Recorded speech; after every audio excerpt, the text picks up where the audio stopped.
दत्तात्रेय भगवान का अवतार, हम लोग उनको ईश्वर का अवतार मानते हैं, पर बहुत सारे धर्मों में, अन्य धर्म जो है सनातन धर्म की जो शाखाएं हैं, उसमें उनको ब्रह्मा, विष्णु और महादेव तीनों का अवतार मानते हैं, और वो लोग त्रिपुरारी दत्तात्रेय प्रभु जी की उपासना करते हैं। जो दत्तात्रेय महाराज हैं, गोरखनाथ जी दत्तात्रेय भगवान के शिष्य थे, और जो यूपी के जो योगी जी हैं, आपको पता हो कि इनकी उपासना करते हैं, गोरखपंथी है ना, गोरखपुर गोरखपंथी, और सब कौन है? श्री दत्तात्रेय महाराज जी के शिष्य परिवारों में से हैं। जो त्रिपुरारी दत्तात्रेय हैं, उन्होंने ही शिव जी को ज्ञान दिया था, और गोरखनाथ जी की परंपरा भी उन्हीं से चलती है। इनकी माता का नाम सती अनुसुईया और पिता का नाम अत्रि ऋषि। कहाँ हुआ था इनका जो मानव शरीर धारण किया था, उसका जन्म कहाँ हुआ था? बद्रिका आश्रम। पता है बद्रिका आश्रम कहाँ है?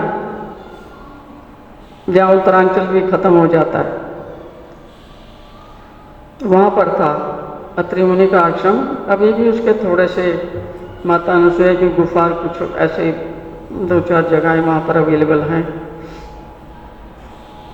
तो वहाँ पर इनका आदि ठिकाना बद्रिका आश्रम है। और दत्तात्रेय प्रभु ने बहुत सारे लोगों को कई प्रकार के वरदान दिए हैं। जो भी भक्त उनसे कुछ भी मांगते हैं, इनके बारे में प्रसिद्ध है कि बहुत जल्दी खुश हो जाते हैं। इसलिए सभी धर्मों के लोग दत्तात्रेय भगवान की आराधना करते हैं। और इन्हीं की स्तुति में एक ये जो स्तोत्र आप पढ़ते हैं, दत्तात्रेय स्तोत्र, जो इन्हीं की स्तुति में गाया गया है। ओरिजिनली उसको जो भृगु ऋषि था उसने गाया था, और वो संस्कृत में है, अभी भी अवेलेबल है। लेकिन आजकल के समय में अधिकतर लोग संस्कृत नहीं पढ़ते और नहीं बोलते। बहुत सारी जगहें हैं हिंदुस्तान में अभी भी जहाँ पर संस्कृत बोली जाती है, ऑर्डिनरी भाषा में भी, है ना। पर यहाँ नॉर्थ में और वेस्टर्न कोस्ट पे लोग जल्दी प्रभावित हो गए वेस्टर्न कल्चर से, अंग्रेज़ों के आने से, मुसलमानों के आने से। और साउथ जो है अभी भी प्रोटेक्टेड है, कोल्हापुर से नीचे का एरिया। तो दत्तात्रेय की भक्ति त्रेता युग से चल रही है। श्री कृष्ण भगवान से भी पहले का युग था वो। श्री कृष्ण भगवान का अवतार द्वापर युग में हुआ, है ना। और जो जी चक्रधर जी का नाम हम लेते हैं, उनका अवतार कलयुग में हुआ। इस अवतारवाद की बेसिस क्या है कि गीता में श्री कृष्ण भगवान ने 4थे अध्याय में इसका रहस्य खोला है कि मैं ईश्वर पहले निराकार अवस्था में ही रहता हूँ अनादिकाल से, लेकिन जब जब सृष्टि में किसी न किसी प्रकार की मेरी आवश्यकता होती है तो मैं यहाँ पर अवतार लेने का काम करता हूँ। 2 पर्पसेस के लिए अवतार लिया जाता है। एक तो जब अत्याचार बहुत बढ़ जाए और लोग भक्तों को सताने लगें और परेशान करने लगें और उनका जीवन मुश्किल हो जाए, तब भगवान अवतार लेते हैं। जैसे कि श्री कृष्ण भगवान का अवतार था। कंस ने सता रखे थे ना सारे लोग, हैं, और उनके माता पिता को भी जेल में डाल रखा था, अपने नाना को भी जेल में डाल रखा था, सारे उपद्रव करता था। भगवान छोटे थे, उनको मारने का कितना प्रयास किया, कैसे कैसे राक्षस भेजे थे, है ना, बकासुर, अघासुर, पता नहीं कोई कौवे की शक्ल का, कोई गधे की शक्ल का, कोई भैंसे की शक्ल का, कोई किसी और शक्ल का, पूतना भेजी फिर, है ना। अब इतना सा बालक है, उसी को ही नष्ट करने के लिए सारे इंतजाम कर रखे थे। तो जब भगवान के साथ, उनके शरीर के साथ किस्म का खिलवाड़ हो सकता है, तो आप सोचो कि साधारण व्यक्ति की क्या दशा होगी, है ना। इसलिए भगवान ने वहां संदेश दिया कि तुम अपने आत्मबल को बढ़ाओ,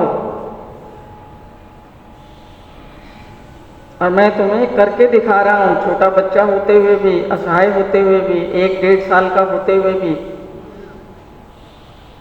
और तुमने सब अपने हथियार डाल दिए हैं और तुम ऐसे बैठे हो जैसे पता नहीं सब क्या यार, हम क्या करेंगे, हमसे तो कुछ होता नहीं, हम तो सिर्फ घर में रोटी पका सकती हैं, कपड़े कूट सकती हैं, हाँ हमसे कुछ नहीं होगा। क्या हाल होगा तुम्हारा? समय देख रहे हैं, समय की हवा देख रहे हैं, कौन आएगा? अपने अंदर के कृष्ण को जागृत करना पड़ता है, उसके लिए पहले अर्जुन बनना पड़ता है। अर्जुन बनोगे तो कृष्ण जागृत हो जाएंगे, अर्जुन नहीं बनोगे तो कृष्ण का तुमसे कुछ खास लेना देना है कुछ? उनका मतलब तो अर्जुन जैसे व्यक्तियों से है। बहुत लोग ये सोचते हैं कि जो गीता बोली गई थी ये अर्जुन के लिए बोली गई थी, तो मेरे लिए तो सिर्फ शुभ है, और मैंने क्या करना है, इसका पाठ करना है। वो भी किस लिए कि गुरु माता ने बताया कि इसका पाठ करो, तुम्हारे संकटों का निवारण होगा, इसका पाठ करो। इसलिए हम तो पाठ करते हैं। बाकी वो तो पता नहीं अर्जुन के लिए बोला गया था, सब जगह पे अर्जुन है, मेरा तो कहीं नाम नहीं है, मेरे लिए थोड़ी बोला गया। ऐसे भी लोग हैं, जानते हो ना ऐसे लोगों को? जो समस्या अर्जुन की थी वो आज के हर व्यक्ति की समस्या नहीं है क्या? तो जब तक तुम अर्जुन की जगह पर अपना नाम वहां नहीं लिखते, एक भी चीज तुम्हारे पल्ले पड़ने वाली नहीं है, क्योंकि तुम्हारा दिमाग सोचता है कि मेरे लिए है ही नहीं, ये तो अर्जुन को कहा गया है, और अर्जुन तो शरीर छोड़ चुका है, तो खत्म है। मतलब कि गीता का महत्व भी तो इसलिए वो कहा है रामायण की, वो सुंदरकांड का पाठ कर लो, फलानी चीज का पाठ कर लो, दुर्गा अष्टक का पाठ कर लो, और इसका भी पाठ कर देंगे। इसके लिए ये पाठ करने के लिए, इससे तुम्हारा काम बन जाएगा, है?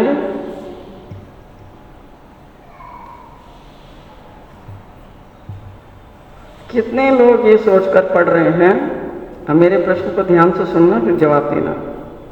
कितने लोग गीता को पढ़ रहे हैं कि ये गीता मेरे लिए बोली गई है? सोच समझ के हाथ उठाना।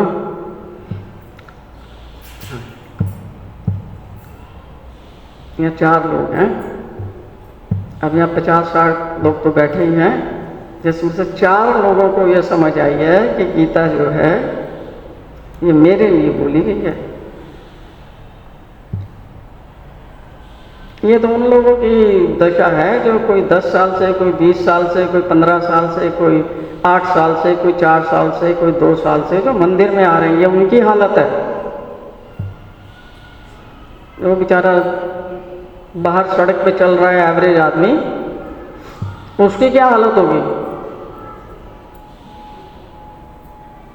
समझ रहे हैं?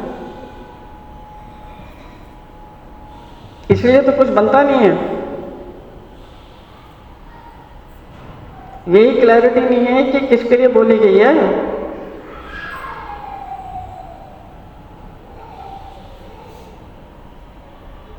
तो उसका तुम्हारे ऊपर कोई असर होगा, चाहे 100 साल भी पढ़ते रहो? कुछ कर सकती तुम्हारे ऊपर असर जब तुमने ये सोच रखा है कि ये तो उसके लिए बोली गई थी। अब वो तो शरीर छोड़ गया, अब मुझे तो कहा है कि इसको पढ़ना है, तो मैं तो इसलिए पढ़ रहा हूँ कि मुझे कहा गया है पढ़ो इसको। इसलिए आपको कुछ भी समझ में नहीं आता। समझ में आना तब शुरू होगा जब आप ये संकल्प लेंगे, जैसे अर्जुन ने संकल्प लिया। अर्जुन ने क्या संकल्प लिया था? युद्ध के मैदान में था ना, जहाँ बोली गई थी ये, अभी हो क्या आयो ना कल परसों कुरुक्षेत्र से, वो जगह भी देखी है ना जहाँ पर बोला गया ये।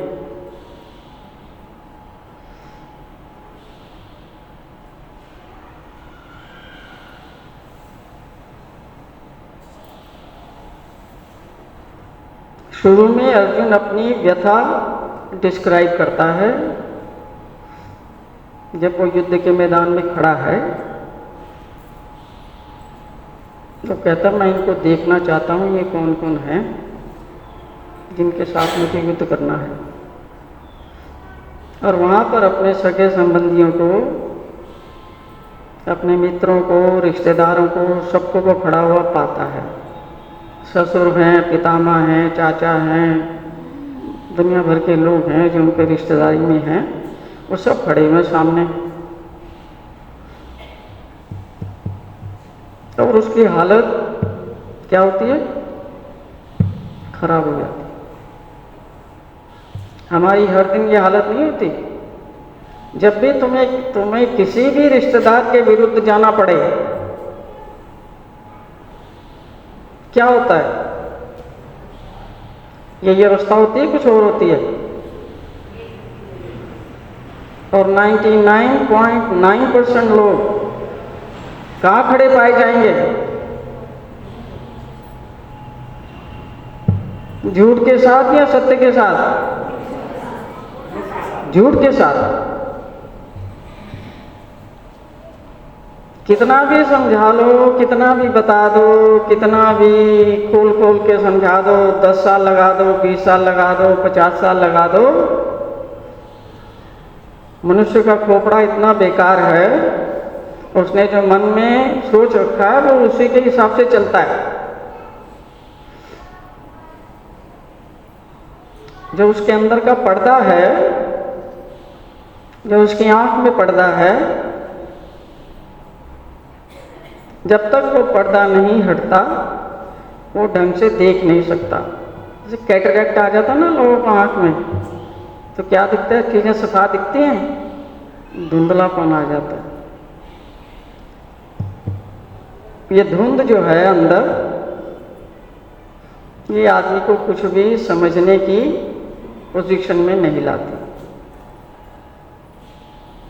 इस धुंध का ऑपरेशन करना पड़ता है। जब तुम्हारी आंख का पर्दा हटेगा तभी तुम्हें जो चीज़ जैसी है वो तुम्हें वास्तविकता में वैसी दिखाई देगी। मोतियाबिंद वाले को दिखता है कुछ? मोतियाबिंद की भी बहुत सारी डिग्रीज हैं।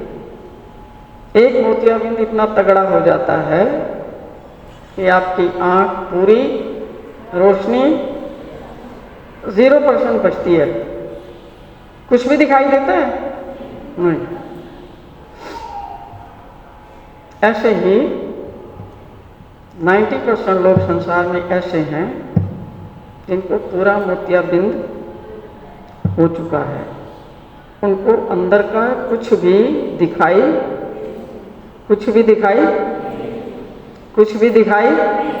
नहीं देता।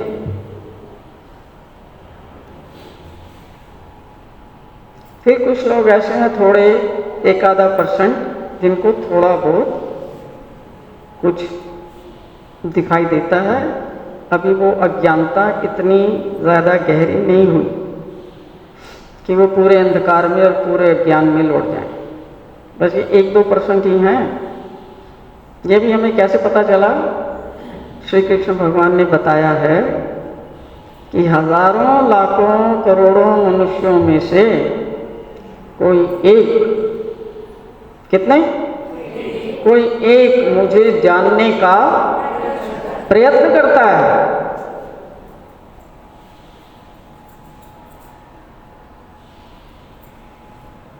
Hundreds of thousands of people में से कोई एक जो है मुझे जानने का प्रयत्न करता है, और उन प्रयत्न करने वालों में से भी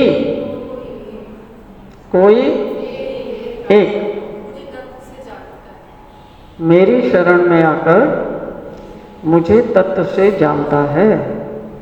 मतलब मैं जैसा हूं ठीक वैसा ही वो मुझे जान पाता है। और वो व्यक्ति होता है जिसने अपने अंतरात्मा से अपने आप को भगवान को समर्पित किया हुआ होता है। बगैर समर्पण के एक भी बात भगवान की आप अपने हृदय में धारण नहीं कर सकते, नहीं कर सकते, नहीं कर सकते। और भगवान आपसे कुछ बोलते भी नहीं है, कुछ बताते भी नहीं है। मतलब ये जो पढ़ते हो ना खोल खोल के शास्त्र को पढ़ तो रहे हो, और वो तो काले अक्षर है ना, वो तो किसी प्रिंटिंग प्रेस में जाके किताब निकाली गई ना, वो काले अक्षर हैं। उन काले अक्षरों का मतलब क्या है?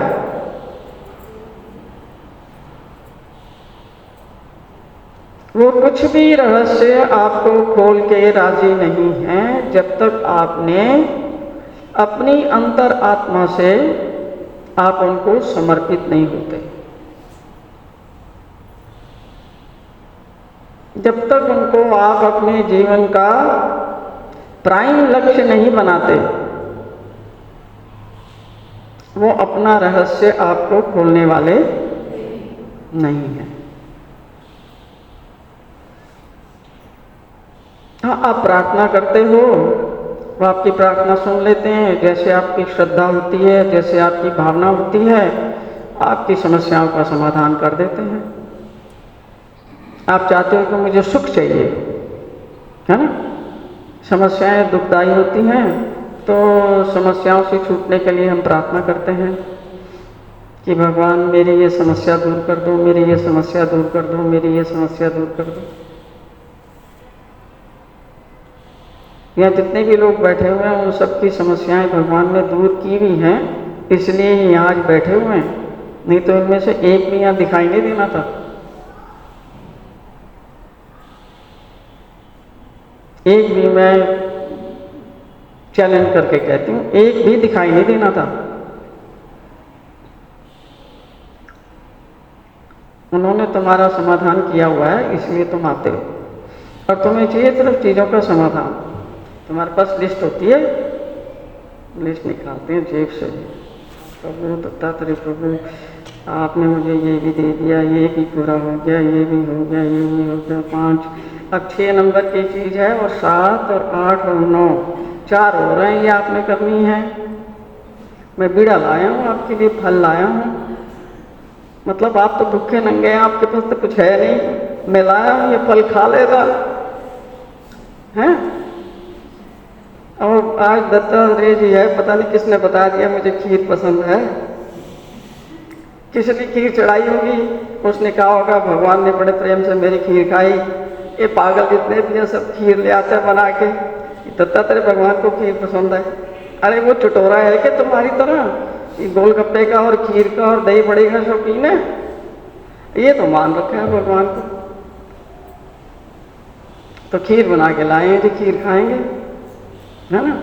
और खीर खा के खुश हो जाएंगे, और साथ में कह देते हैं मेरा काम हो गया तो मैं 101 रुपए की मिठाई चढ़ाऊंगा। काम है कितने करोड़ों का है, मेरा घर बन जाए, मेरी बिल्डिंग बन जाए, और मेरा बच्चा जा रहा है कहीं, उसकी वहाँ एडमिशन हो जाए, और लड़के की शादी है 4 दिन में,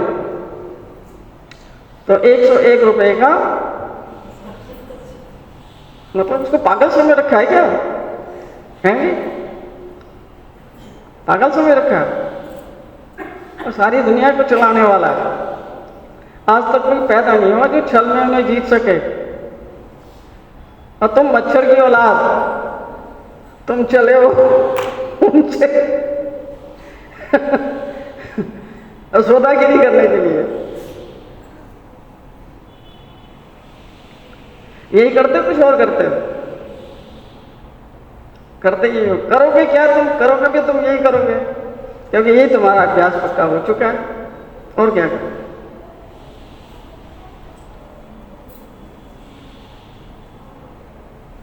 इसी के लिए आते हैं ये अवतार धारण करके, नहीं जी? आप देखो, जितने भी जगत के प्राणी हैं, जितने भी जगत के लोग हैं, उनकी समस्याओं का क्या परमानेंट समाधान हो सकता है इस प्रकार मांगने से?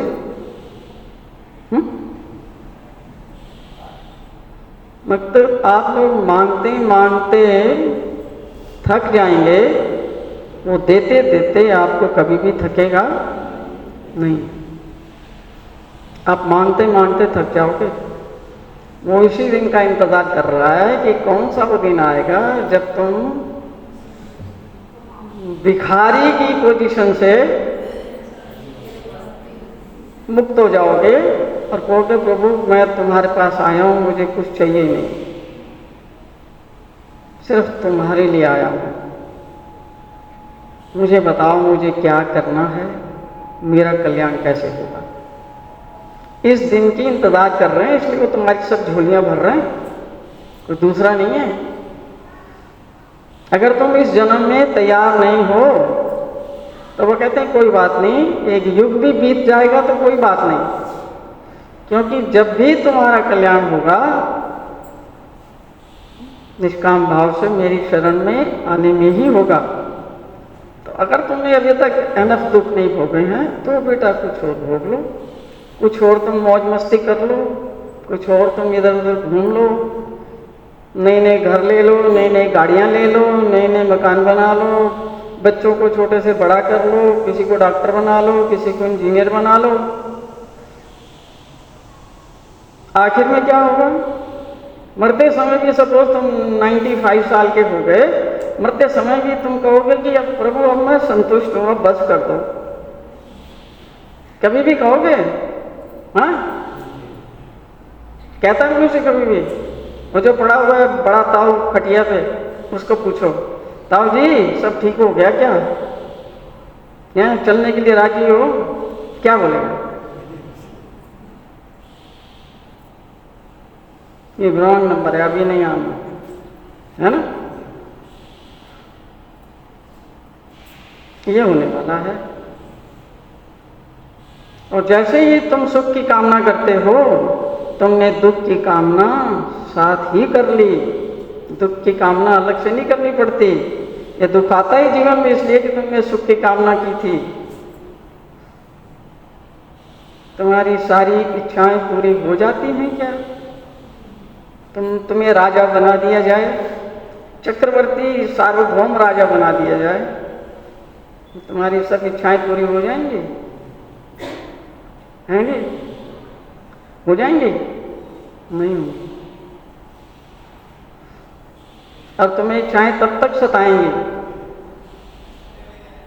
क्योंकि इच्छा पूरी हो जाए तो तुम लोभी बनोगे, और इच्छा की पूर्ति नहीं हुई तो तुम खुद भी अपने आप को सताओगे, क्योंकि डिस्टर्ब हो।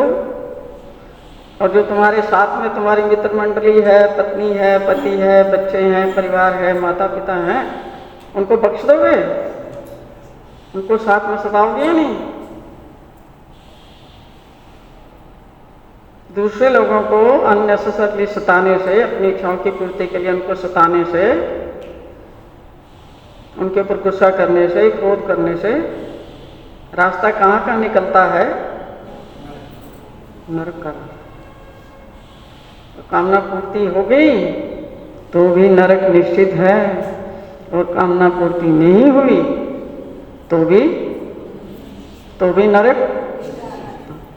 मतलब जो कामी है उसको तो नरक मिलेगा ही, जो क्रोधी है वो बच जाएगा, जो लोभी है वो बच जाएगा।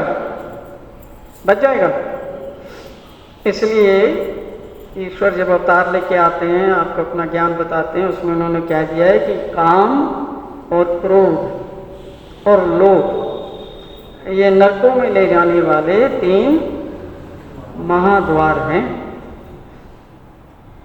महाद्वार एक्सप्रेस हाईवेज हैं, जहाँ गाड़ी की स्पीड होती है 200 kilometre per hour, 500 kilometre per hour, 600 kilometre per hour.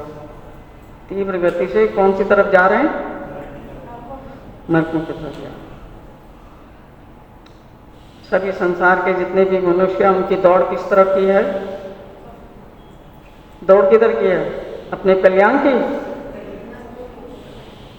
कितना भी वो पढ़ लें गीता को, कितना भी वो कर लें, कितने भी और पापड़ बेल लें, लगे हुए हैं, सालों से लगे हुए हैं, पहुंचेंगे कहाँ?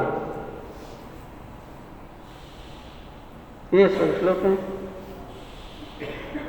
तुम सोच रहे हो कोई रास्ता मिल जाए यार, मेरा एक सुखी संसार बस जाए और भगवान भी खुश हो जाए किसी तरीके से, है ना। मेरा एक सुखी संसार भी बसाते रहें और साथ में वो खुश भी हो जाए। पहले तो सुखी संसार को ही देख लो। अभी तक तो तुम उनसे मांग ही रहे हो, मांग के ही तुम्हारा गुजारा चल रहा है। तो अभी तक तुम्हारा सुखी संसार बस गया कि नहीं? नहीं बसा। जो तुम्हारा इतने सालों में नहीं बसा, 20 सालों से, 10 साल से, 15 साल से, 5 साल से, 7 साल से, अब इसको तुम ले जाओ 100 साल तक। यही कार्यक्रम तुम करते रहोगे तो तब हो जाएगा एक सुखी संसार, है? फिर देख लो तुम कौन से रास्ते पे चल रहे हो। सबकी प्रॉब्लम ये है कि तुमने ये ठान रखा है कि बेवकूफ़ बनाना है सबको, भगवान को भी उसी में उनसे चिकनी चुपड़ी बातें करनी है? और वो जो बताएं उसको बिल्कुल सुन लेना है। जी बिल्कुल, जी सत्य वचन, जी। करना क्या है? करोगे किसकी? अपने मन की करोगे। मतलब वो सारी चीजें करने का कुछ लाभ हुआ? उनको ये बात समझ आ रही है? आ रही है ना? अच्छे से आ रही है? जो तुम्हें बता रहा है उसको ये बात समझ में आ रही है कि नहीं? मतलब आप उसको धोखा नहीं दे सकते, जो बता रहा है उसको भी धोखा नहीं दे सकते, क्योंकि उसको बहुत अच्छे से उन्होंने समझा रखा है, बिठा रखा है। बेटे ये सब जो है ना, आप इनमें उलझना मत, ये सब हाँ जी वाले हैं, ये करेंगे तुम्हें हाँ जी, जी भाई जी, हाँ जी भाई जी भाई जी। लेकिन जब करने का समय आएगा, ये कहाँ खड़े पाए जाएंगे? ये झूठ के साथ खड़े पाए जाएंगे, क्योंकि इनके अंदर आत्मबल नहीं है कि इस सत्य को पकड़ सकें, सत्य के साथ खड़े हो सकें। इसलिए सत्य का एक भी शब्द जो है आपके दिल में जगह नहीं बनाता। और इस ज्ञान को जैसे श्री कृष्ण ने बताया है, वो ज्ञान उन्होंने बताया है, आत्मा से लेकर के परमात्मा का ज्ञान बताया है, जीवों का ज्ञान बताया है, देवी देवताओं का ज्ञान बताया है। भगवान ने सब कुछ बता दिया है कि जीव कौन है, देवता कौन है, प्रपंच क्या है ना, आत्मा क्या है, तुम्हारा क्या रोल है, नरक कैसे होता है, स्वर्ग कैसे होता है, सदाचार क्या है, दुराचार क्या है, आसुरी प्रवृत्ति कौन सी है, देवी प्रकृति कौन सी है, किसको छोड़ना है, किसको पकड़ना, सब बता दिया ना। वो सारा जो है गीता ब्रह्म विद्या का सारा व्याख्यान जो भगवान ने किया। दत्तात्रेय भगवान ने, उनका थोड़ा स्टाइल अलग था, लेकिन बातें उनकी भी सेम ही हैं। उन्होंने आपको एक देखने का अलग नज़रिया बताया कि किताबों में जो लिखा हुआ है उसको देखने की बजाय आप लोग आंख बंद करके अंतर दृष्टि से नहीं देखते हो, इसलिए आप ध्यान योग और इस किस्म के साधन नहीं कर पाते। तो दत्तात्रेय भगवान ने बताया है कि खुली आंख से मैं तुम्हें बताता हूं कैसे तुम्हें ज्ञान प्राप्त होगा। और अद्भुत वेश में आके उन्होंने 24 गुरुओं का आख्यान किया है। सब लोगों ने पढ़ा हुआ है ना वो 24 गुरुओं का, कुछ याद है उसमें से कुछ? थोड़ा सा आपको यहाँ से बता देती हूँ।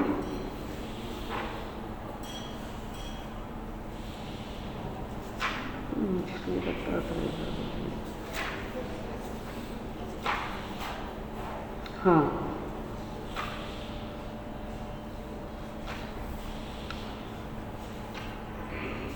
ये जो चीज़ें हैं इनको आप ये सबको दिखती हैं। अंदर का तो ये ना कि कोई ध्यान लगाएगा, शांत होकर बैठेगा, मेडिटेशन करेगा, अपने विचारों को देखेगा, अपनी भावनाओं को देखेगा, अपनी उनको शुद्ध करने का प्रयास करेगा, अंतःकरण में फोकस करेगा। वो सब अंदर की चीज़ें हैं जो गीता ब्रह्म विद्या में बताई गई हैं। ये दत्तात्रेय प्रभु जी ने कहा है कि अंदर तुम जा नहीं सकते कि तुम्हारी अंदर की आंख बंद है, तुम बैठते नहीं हो, शांत होकर बैठते नहीं हो, 24 घंटे तुम्हारे दिमाग में संसार का चिंतन चलता है। इसलिए मैं तुम्हें दिखाता हूँ कि तुम्हारी खुली आंख से तुम बाहर देख सको। पृथ्वी तो सबने देखी है ना, पृथ्वी के ऊपर चलते हो, बैठते हो, उठते हो, सोते हो, खाते हो, पीते हो, देखते हो क्या क्या बन रहा है, घर बनाते हो, उसमें रहते हो। तो पृथ्वी का अनुभव सब कुछ है, सबको है। भगवान ने कहा कि पृथ्वी को जब मैंने देखा तो मैंने पृथ्वी से ये गुण लिया कि पृथ्वी जो है उसके ऊपर मनुष्य कितना अत्याचार करता है, उसके सीने को छेदता है, भेदता है, हल चलाने के लिए, फसल उगाने के लिए, बिल्डिंगें बनाने के लिए। जो बड़ी बड़ी मल्टी स्टोरी बिल्डिंग खड़ी होती हैं उनमें कितने गहरे तक पृथ्वी के अंदर छेदन भेदन किया जाता है, करते हैं ना, कितने कितने को 50 फुट जा रहा है, कोई कितने फुट जा रहा है। तो वो प्रतिकार करती है कि मेरा तुम कितना दुरुपयोग कर रहे हो, कितना कष्ट दे रहे हो, कितना परेशान कर रहे हो, बोलती है कुछ। भगवान कहते हैं जो सहनशीलता का गुण है ये तुम्हें भी पृथ्वी से सीखना चाहिए। धरती माता कितनी सहनशील है, सब प्रकार के अत्याचार को सहती है ना। कुरुक्षेत्र की भूमि में कितना खून खराबा हुआ, ऑलमोस्ट उस समय के सारे क्षत्रिय जो हैं खत्म हो गए। पृथ्वी ने कुछ प्रतिकार किया, कुछ उपद्रव किया, वहाँ सहन किया। वो कह रहे हैं अगर सहनशीलता तुम्हारे अंदर नहीं है तो सहनशीलता का ये गुण धरती से सीखना चाहिए।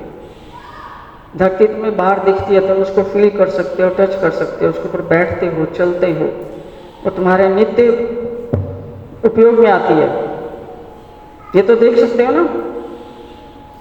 और हमारी सहनशीलता की क्या डिग्री है? इतनी सी बात किसी की सहन करते हो, इतनी सी, इतनी इतनी मान्यूट छोटी जिसको देख ही नहीं सकते, सहन होती है तुम्हें? सहन होती है हमें?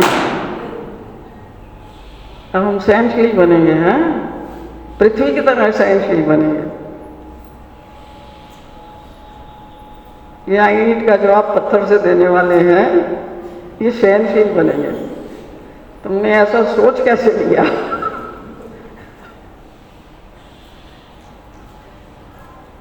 भगवान कह रहे हैं कि सीखने वाला हो ना तो उसको ये किताबों में जाने की खास जरूरत नहीं है, धरती माता से ही सीख लो। सीखते हैं हम नहीं, क्योंकि बाहर की आंख भी कैटरेक्ट से भरी हुई है, दिखता ही नहीं है। सीखना हो तो पेड़ से सीख लो। पेड़ क्या करता है? अपने फल खाता है। आम का पेड़, सेब का पेड़ अपने फल खाता है। उसका जीवन कितना परोपकारी है। उसको पत्थर मारे जाते हैं, उसको लाठी मारी जाती है, मारते हैं ना बच्चे, नीचे आम उतारते हैं या अमरूद उतारते हैं या सेब उतारते हैं। प्रतिकार करता है? करता कोई वो आगे से कुछ बोलता है, पत्थर पे मार दिया।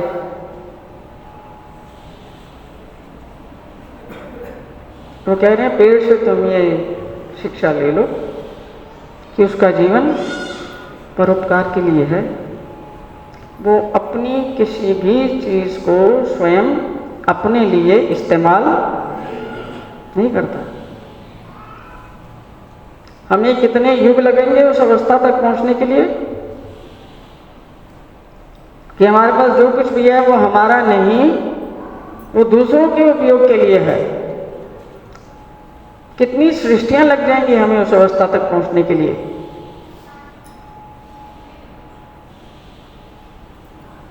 आ रहा समझ कुछ? ये तो आप बाहर देख सकते हैं ना, पेड़ तो देखे ना सामने, यही कितने पेड़ लगे हुए हैं।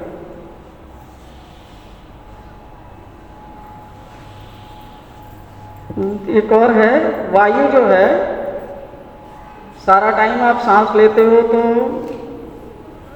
हवा को इनहेल और एक्सहेल करते हो ना। सारा वायुमंडल जो है वो वायु से भरा हुआ है।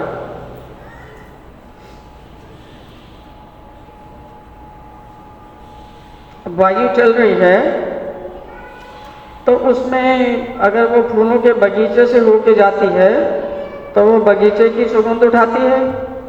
फिर आगे वो कहीं चलेगी जहाँ कुछ लोगों ने बहुत गंदगी जमा कर रखी थी। अब गंदगी से भी निकलेगी वायु तो वहाँ का भी कुछ एलिमेंट उठाएगी, पर वो नाक मुंह से कोड़ती है, हाँ यार कितनी गंदी जगह में भेज दिया, सांस लेना मुश्किल हो गया। और वो चोड़ियों के फैल के उसमें जो बगीचा है उसमें बैठ जाती है, यार यहाँ बहुत मज़ा आ रहा है, बस अब यहीं रहूँगी, दूर नहीं जाऊँगी कहीं, यहीं बड़ा आनंद आ रहा है। कितने सारे परफ्यूम है, कितना सुंदर है, कितना लुभावना है, कितनी इसमें मस्ती है। सोचती है सब यहीं रुक जाऊँ, तो क्या करती है, लगातार बहती है। और हमारी क्या पोजीशन है, अच्छी चीज को पकड़ के साला उसका जब तक गला ना घोट दिया जाए, इतने टाइट ना पकड़ा जाए, गला घोट के साला मरेगा तो यही मरेगा क्योंकि तुम मुझे पसंद है। और जो चीज ना पसंद है उसको लाते मार मार के दूर भगाएंगे।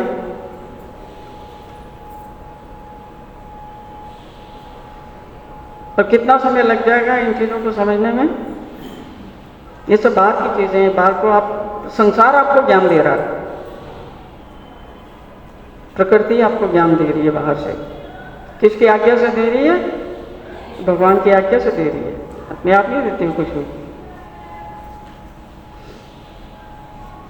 उसके बाद में आकाश देखते ना, खुला आकाश, वो दिख रहा, नीला आकाश, उधर देखो बाहर, इधर भी दिख जाएगा।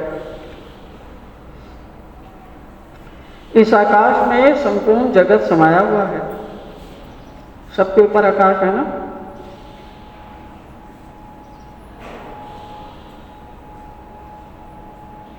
ये आकाश कैसे है? जैसे एक प्रकार से जो भी इसके नीचे घटित हो रहा है ये उसका साक्षी है। इसके नीचे सब हो रहा है ना, वो सब देखता है। तो भगवान ने बताया कि ये सब कुछ देखते हुए भी नीचे देख रहा है, कहीं युद्ध हो रहा है, कहीं मारकुटाई हो रही है, कहीं दीपक जल रहे हैं, कहीं आरतियां हो रही हैं, कहीं दीप जलाए जा रहे हैं, कहीं पाठ किए जा रहे हैं, सब देख रहा है ना ऊपर से साक्षी होके। पर किसी भी चीज से लिप्त होता है? नीचे उतर के आता है किसी से पंगा लेने के लिए कि तुम ये क्यों कर रहे हो? आता है उतर के नीचे? आकाश को देखा कभी? हमें क्या बता रहे हैं? तुमने कौन सा गुण सीखना है आकाश से? जैसे आकाश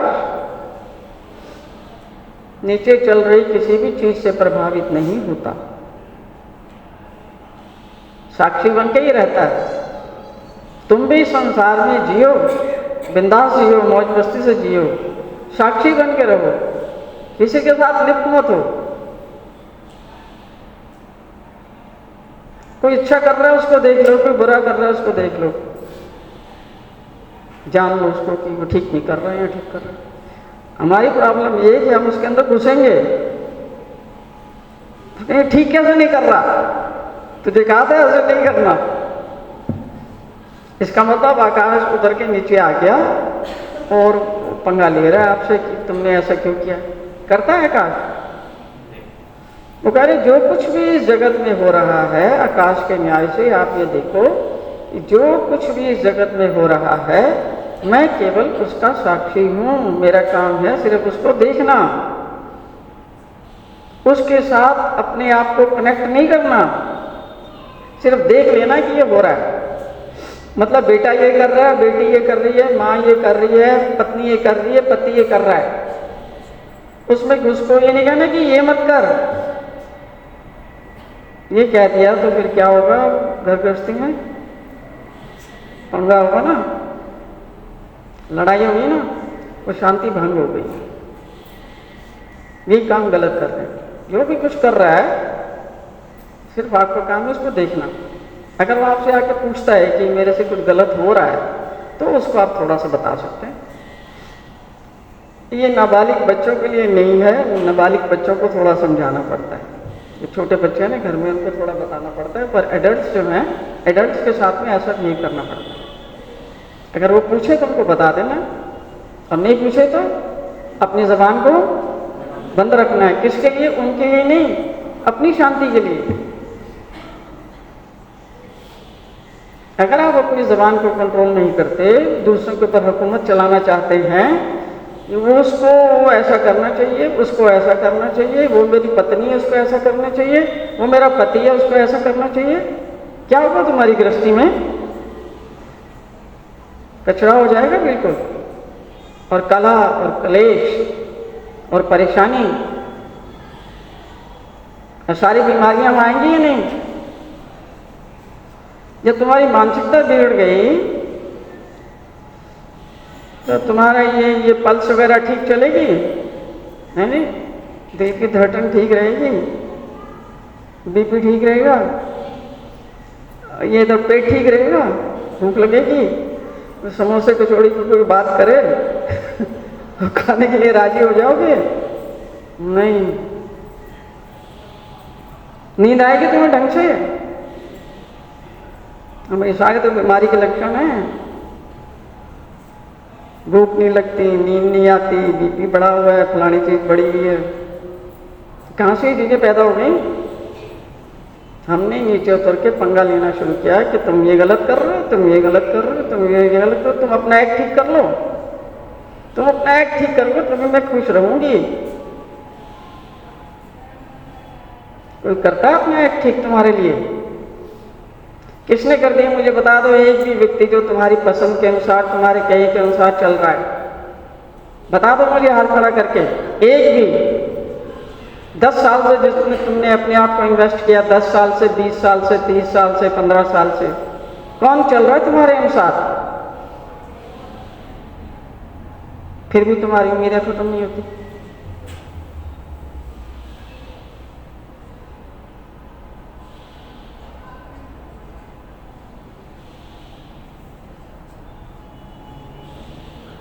ये सबने देखा हुआ है ना आकाश? जाना है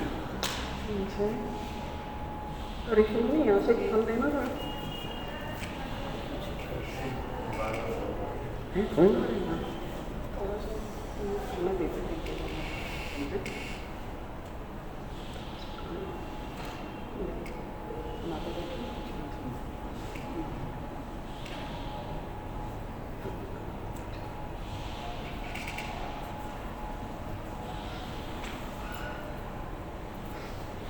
अब है, आगे आया है जल।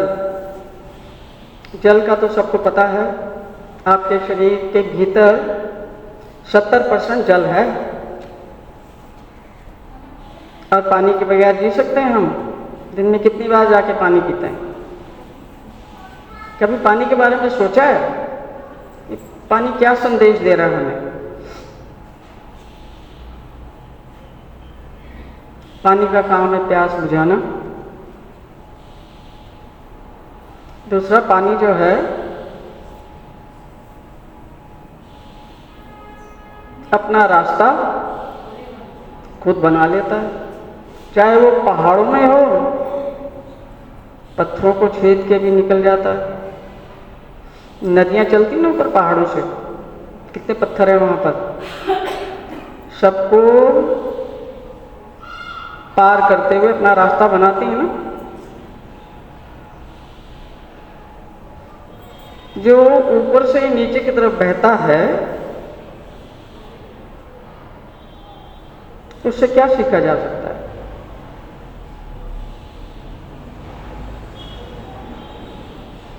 हमारे पास भी एक चीज है जो हमेशा ऊपर ही रहती है, उसने नीचे बहना सीखा नहीं है।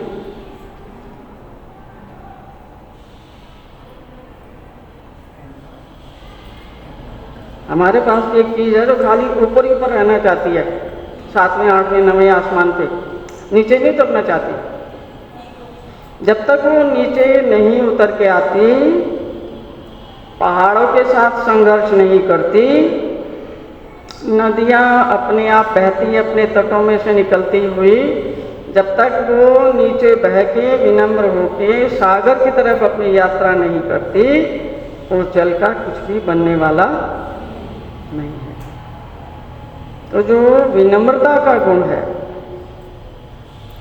जो कोमलता का गुण है, विनम्रता का गुण है, नीचे की तरफ बहना है, विनम्र होना है, झुकना है,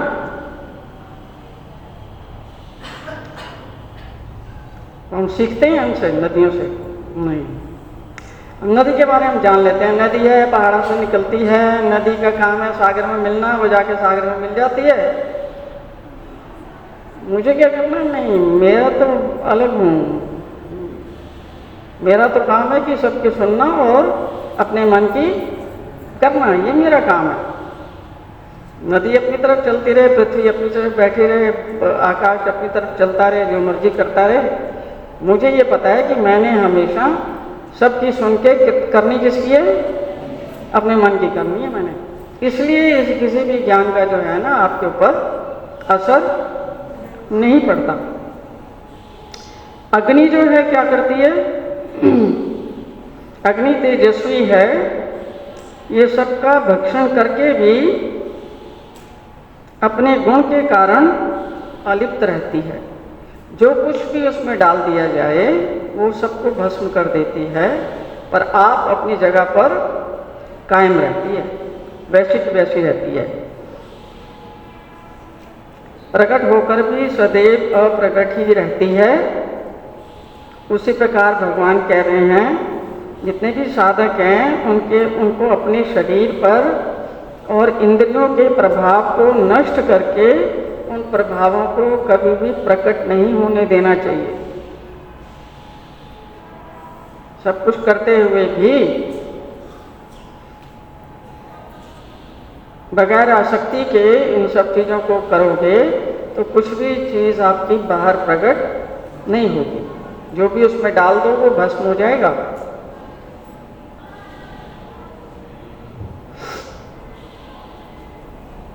और अपने गुणों का प्रदर्शन नहीं करें और सभी दोषों को ज्ञान की दृष्टि से अग्नि की तरह उनको भस्म करें, तो मनुष्य फिर परिशुद्ध हो सकता है। ये इसी बात को श्री कृष्ण भगवान ने कहा है कि अगर आप ध्यान देते हैं तो आप अपने अंदर के जो आसुरी स्वभाव हैं, धीरे धीरे धीरे धीरे धीरे करके अपने आसुरी स्वभावों को नष्ट कर सकते हैं। और जब आपका अंतःकरण शुद्ध हो जाएगा तब भगवान की बात आपके अंतःकरण में बैठेगी, तब तक नहीं बैठ सकती। ऐसे ही चंद्रमा भी है, सूर्य भी है, कबूतर भी है, अजगर भी हैं, बहुत सारे हैं ऐसे। उन सब के बारे में भगवान ने बहुत कुछ बताया है। समुद्र देखा है ना सबने? समुद्र देखा है ना, चाहे टीवी में देखा हो चाहे वैसे देखा हो। समुद्र हमेशा प्रसन्न, गंभीर, अथाह, असीमित और अपनी मर्यादा का पालन करता है और शांत वृत्ति बनाए रहता है। उससे क्या गुण ग्रहण करना चाहिए कि उसमें कितने भी तूफान आ जाएं, उसमें कितनी भी वर्षा हो जाए, कितने ही नदियों का, कितने ही नालों का, कितने ही झरनों का जल आ जाए, वो सब समुद्र में समा जाता है लेकिन समुद्र अपनी मर्यादा कभी नहीं तोड़ता। गीता में है ना, दूसरे अध्याय में समुद्र का दृष्टांत दिया श्री कृष्ण भगवान ने। वो अपनी मर्यादा का पालन करता है। वैसे ही भगवान कह रहे हैं कि आपको भी यदि दुख मिले, विघ्न आए, संकट आए, और कुछ भी होता रहे, किसी भी चीज़ से भयभीत ना हो करके आप अपनी शांतता बनाए रखें और अपने हृदय का विस्तार करें और सब चीज़ों को सहन करने का प्रयास करें। सहन शक्ति के ऊपर बहुत जोर दिया है, सब अवतारों में सहन शक्ति के ऊपर बहुत जोर दिया है, क्योंकि जब आप किसी की बात को सहन नहीं कर सकते तो उसका पालन क्या खाक करेंगे। इतनी सी बात हमें सहन नहीं होती। महात्मा ने कुछ बोल दिया, मैंने कुछ बोल दिया, भाई ने कुछ बोल दिया, तूफान मच जाता है, बाउंडर हो जाता है साला ना। हम मंदिर में आते हैं इतने इतने साल तक, हमसे ये कह दिया, अब मैं क्या करूँगा, मैं मंदिर, इस मंदिर में तो बिल्कुल नहीं जाऊँगा, चलो दूसरे में चले जाओ, उधर जो पहाड़ी पे बना हुआ एक और, क्या ना, या तो चले जाओ, 1-2 नंबर में चले जाओ, या कहीं और चले जाओ, वहाँ लोग नहीं मिलेंगे, उनके मुंह सिले हुए हैं, वो कुछ निकलेंगे। और तुम्हारे घर में सारा दिन सास की झिड़कें सुनते हो, ससुर की सुनते हो, अड़ोसी की सुनते हो, पड़ोसी की सुनते हो, पति की सुनते हो, पत्नी की सुनते हो, वाले दरवाजे पे जो खड़ा हुआ उसकी सुनते हो, पड़ोसी तुम्हें जीने ही नहीं देता, उनकी तो सब सुन लेते हो। यहाँ के अपने अहंकार का प्रदर्शन करते हो, मेरे से ऐसे बोल दिया।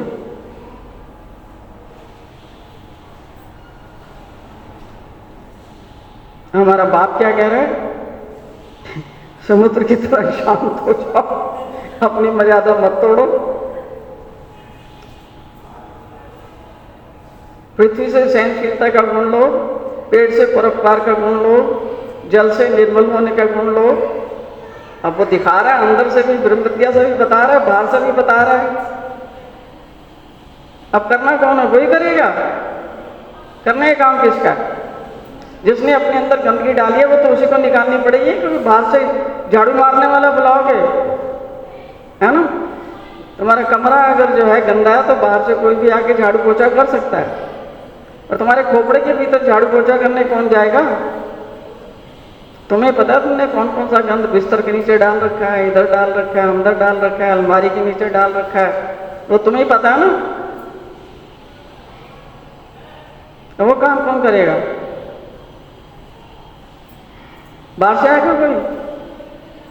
यहाँ तो एक कंपनी बनी हुई ना, क्या नाम है, अर्बन समथिंग उसका नाम है, उनको फ़ोन कर दो, आपके बाथरूम को चमका जाएंगे, आपके किचन को चमका देंगे, सबको। उनको कहो मेरे अंदर भी घुस जाओ, उसको भी चमका दे जरा, तूने बाहर बड़ा अच्छा चमकाया।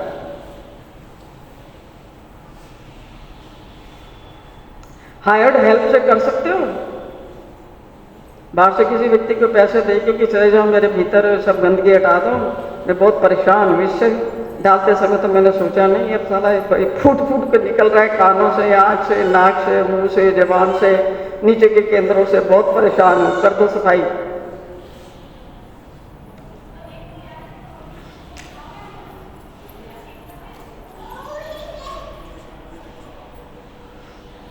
ये भगवान ने एक पतंगे का भी दिया है। ये एक उद्धव गीता नाम का ग्रंथ है ना, उसमें भी है ये शायद, है ना। उद्धव गीता की छोटी सी किताब है, उद्धव गीता की, वो है आप लोगों के पास? कितने लोगों ने पढ़ी हुई है वो उद्धव गीता की किताब? उद्धव गीता जिसमें ये 24 गुरुओं का आख्यान आया हुआ है। हाँ, इसको किसी दिन वो जो नवरात्र में पोथी चलती है ना, उसमें चलाएंगे इनको। 24 में तो बहुत टाइम लग जाएगा ना। हाथी जो है, हाथी देखा हुआ कितने लोगों ने देखा ना, सबने हाथी कौन है। हाँ, वो कह रहे हैं कि हाथी से मैंने ये सीख ली कि जैसे मदमस्त हाथी हथनी के संग के कारण आसक्त होकर उसमें फंस जाता है, वैसे ही साधक को भी आसक्ति रखकर स्त्री का संग नहीं करना चाहिए। आसक्ति नहीं रखनी चाहिए।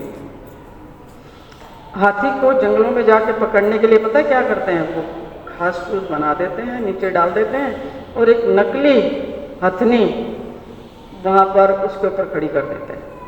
वो हाथी बेचारा थोड़ा मोटी बुद्धि का है, वो क्या सोचता है ये असली हथनी है।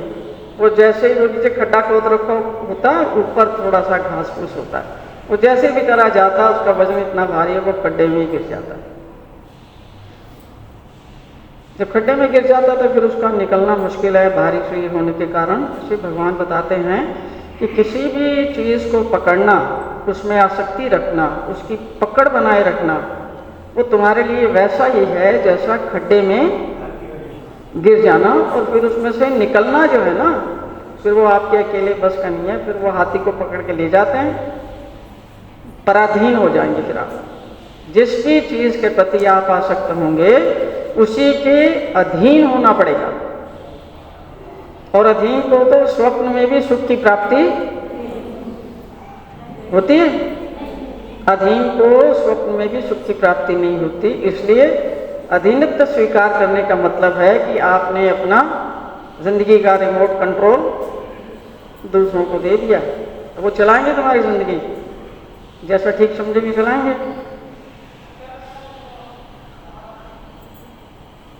ऐसे हिरण है, वो एक और है मधुभारी। मधुभारी शहद निकालने वाला, जैसे वो मधुमक्खियों द्वारा बनाया हुआ छत्ता हटा लेता है, उसी प्रकार संसार में कुछ लोग अमाप धन संचय करते हैं। जैसे मधुमक्खी करती है तो मधुमक्खी का धन वो ले जाते हैं ना, मधुमक्खी ने जो इकट्ठा किया वो होता है सारा शहद, वो बेचारी खुद खा पाती है, कौन ले जाते हैं? जो छत्ता काटने वाले आते हैं ना, वो फिर शहद को ले जाके बेचते हैं, कितने रुपए की बोतल, इतने रुपए की बोतल। तो अपरिमित धन संचय जो करते हैं, खुद भी उसका उपयोग नहीं लेते और दान भी नहीं करते। इतने कष्टों से मर मर कर, चिंता दुख कष्ट झेलकर जमा किए हुए पदार्थ कोई और ले जाता है। इसलिए मधुमक्खी से ये सीखना है कि आप पहले तो कोई चीज़ संचित ना करें, और अगर करी है तो उसमें आसक्ति ना रखें। जो कुछ भी आपके पास है ना, उसको यूज़ तो करना पड़ेगा, यूज़ करने के लिए रखनी पड़ती है, लेकिन उसमें आप आसक्ति मत रखें, उसमें पकड़ मत रखें। हम लोग यूज़ भी करते हैं और पकड़ भी रखते हैं। पकड़ का मतलब है ये मैं और ये मेरा, बस ये मैं और मेरा, ये किसी और के लिए नहीं है। बस किसके लिए? मैं और मेरा और मेरों के लिए। ये फिर आपको जो है ना परेशान करती है। ऐसे इसमें बहुत सारे हैं। एक वेश्या है, वेश्या से क्या सीख सकते हैं? मिथिला नगरी में एक पिंगला नाम की वेश्या रहती थी। वेश्या जो है वो स्वेच्छाचारी होती है, वो संसार की मान मर्यादा को नहीं मानती, वो अपनी इच्छा से चलती है जहाँ उसका मूड आता है। तो एक बड़ी सौंदर्यवान और रूपवान वेश्या थी। एक दिन रात के समय पुरुषों का अपने रमण स्थान पर लाने के लिए वो अपना खूब साज श्रृंगार करके अपने दरवाजे पर खड़ी रही, पूरी रात खड़ी रही।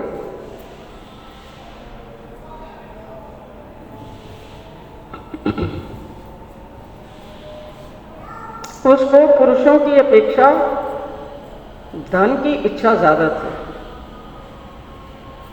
हर आने जाने वाले की तरफ वो देखती, बड़े उम्मीद से देखती कि शायद ये यहाँ आ रहा है, और फिर मन में उसके आशा जागने लगी कि अब ये लोग मेरे को देख के मेरे पास आएंगे। लेकिन लोग उसको देखकर आगे चले जाते। वो सोचने लगी कोई तो भरपूर धन देने वाला मेरे पास आएगा। ये देखकर बहुत देर तक वो दरवाजे में खड़ी रही। आधी रात हो गई, लेकिन कोई भी व्यक्ति उसकी अदाओं की तरफ देख नहीं रहा था। यही राजन, सब आशाओं में धन की आशा जो है वो बहुत बुरी है। धन की आशा के लिए आदमी ये भी नहीं देखता कि धन मैं जायज़ तरीके से कमा रहा हूँ या नाजायज़ तरीके से कमा रहा हूँ। धनी व्यक्ति की राह देखते देखते उसे नींद आने लगी और उसका मन व्याकुल हो गया। उसके विचार घूमने लगे और धीरे धीरे उसका विवेक जागृत हुआ और धन के बारे में और यौवन के बारे में और सुख उपभोग के बारे में उसके मन के अंदर वैराग्य पैदा हो गया। उसने अपने आप को धिक्कारते हुए कहा, देखो देखो मैं कितनी नीच हूँ। मैं केवल इंद्रियों के अधीन होकर धन के लोभ में मैंने इस शरीर को भी अधीन अपने शरीर को किसी के भी अधीन करती रही। जिन दुष्ट पुरुषों का कुल गोत्र नहीं पता, उनका अपना कोई अस्तित्व भी नहीं, ऐसे विषयांध विषयों में अंधे कामी पुरुषों से यत् किंचित धन के लिए, एक नाशवान वस्तु के लिए अधीन होकर मैं उसमें रमान रही। क्या यही सुख है? ये तो भयानक दुख है। अज्ञान अंधकार से ये दुख ही सुख दिख रहा है। सच में मैं कितनी पागल हूँ। और उसके अंदर ये विचार उसके पलट गए। उसकी अंतरात्मा में जागृति आ गई। वो सोचने लगी, ये शरीर तो केवल गंदगी का साम्राज्य है। मैं तो बस ऐसे ही केवल शरीर की चमड़ी में ही भूली रही। शरीर एक घर है, इसमें हाड़ के आड़े खड़े बांस और स्तंभ हैं, चमड़ी, रोम, नाखून, ये इसका आवरण है। इसमें 9 दरवाजे हैं, उनमें से मल बाहर निकलता है। इसकी संपत्ति केवल मलमूत्र है और मुझ अभागिन के अलावा ऐसा वो कौन मूर्ख है जिसने केवल इस स्थूल शरीर को ही सब कुछ समझ लिया हो और इसी का मैं दुरुपयोग करके और धन कमा रही थी। ये वैराग्य उसके अंदर पैदा हुआ। मैं कह रही, विषय वासना के चक्कर में मैं अंधी हुई, इस दशा में पड़ी रही और काल रूपी सर्प उसे अपने ग्रास जैसे देख रहा है। और ऐसी भयंकर परिस्थिति में परमपिता परमात्मा के सिवाय कौन इस जीवात्मा को संकटों से मुक्त कर सकता है। तब जैसे उसकी ऐसी वैराग्य की भावना पैदा हुई, उसके अंदर ये ईश्वर के प्रति प्रेम की जागृति हुई, तो ऐसे ही जब तक इस पिंगला की तरह जब तक हम विषय भोगों से थोड़ा सा निवृत्त नहीं हो जाते, थोड़ा सा इनकी सच्चाई नहीं देख लेते, इनसे विमुख नहीं हो जाते, तब तक आप ईश्वर की ओर, आत्मा की ओर और अपने कल्याण की ओर जा नहीं सकते।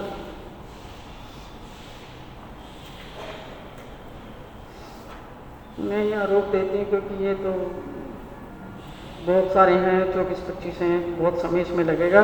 फिर कभी अवसर आएगा तो मैं आप लोगों को फिर बता दूंगी।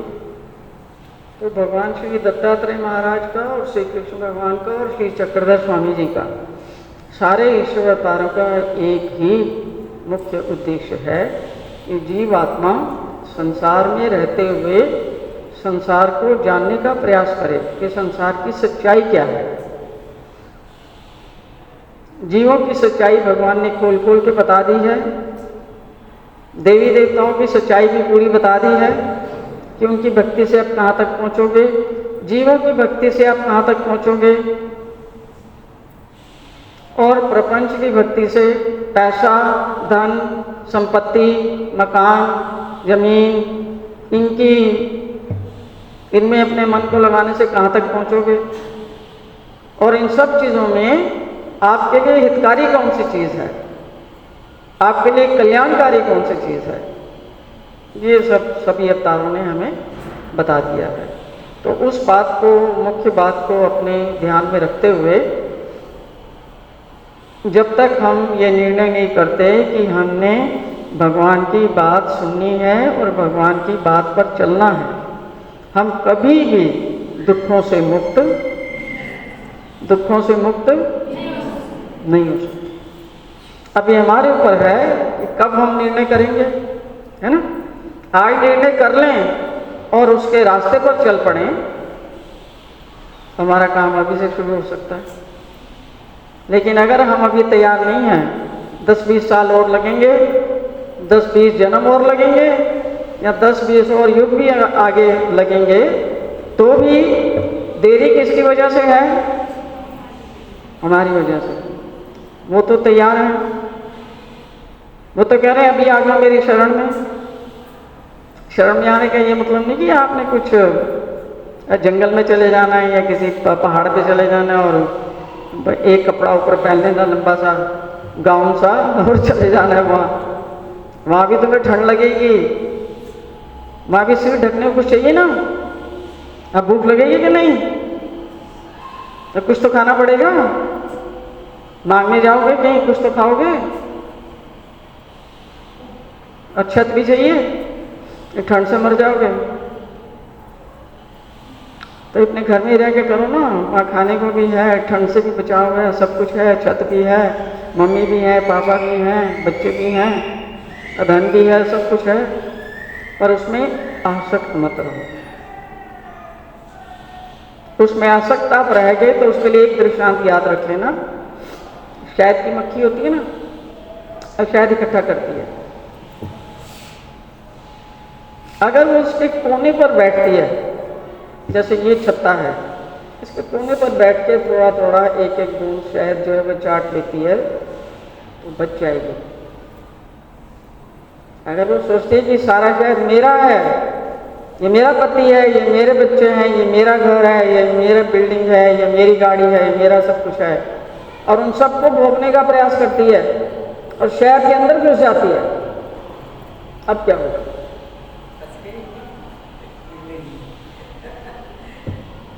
पंख जो हैं उड़ने लायक रहेंगे, शहद का क्या होगा?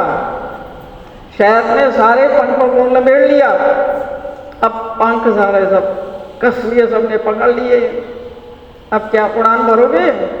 ये खुलेंगे उड़ान के लिए? वहीं मर के गर्क हो जाओगे, हाथ पल्ले कुछ नहीं पड़ना। ठीक है, बाकी भगवान के वचनों को आप ध्यान से पढ़ें और उनको सुने। आपने बड़े ध्यान से सुना, उसके लिए आप सबकी आभारी हूँ। सबको जय श्री कृष्ण, जय श्री चक्रधर, दंडवत प्रणाम। भगवान की जयंती सबके लिए शुभ हो। भगवान का उपदेश हम अपने हृदय में धारण करें। ठीक है, ऐसे मैं उनसे प्रार्थना करती हूँ।